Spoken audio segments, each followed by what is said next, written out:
کہانی ایک ایسے بادشاہ کی ہے جو اپنی دانشمندی، انصاف اور خدا سے ڈرنے کے لیے جانا جاتا تھا۔ اس نے اپنی زندگی اپنے لوگوں کی خدمت اور ان کے ساتھ منصفانہ سلوک کرنے کے لیے وقف کر دی۔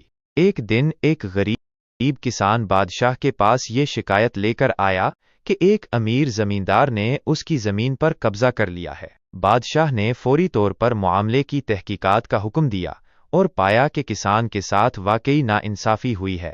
بادشاہ نے زمیندار کو کسان کو زمین واپس کرنے اور اس کے نقصانات کا ازالہ کرنے کا حکم دیا۔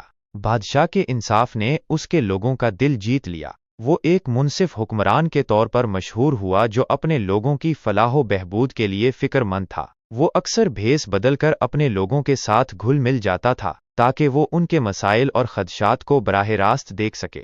بادشاہ کی دانشمندی اور انصاف کی وجہ سے اس کی سلطنت خوشحال ہوئی۔ اس کے لوگ امن اور ہم آہنگی سے رہتے تھے۔ بادشاہ کی موت کے بعد بھی اسے ایک منصف اور رحم دل حکمران کے طور پر یاد رکھا گیا۔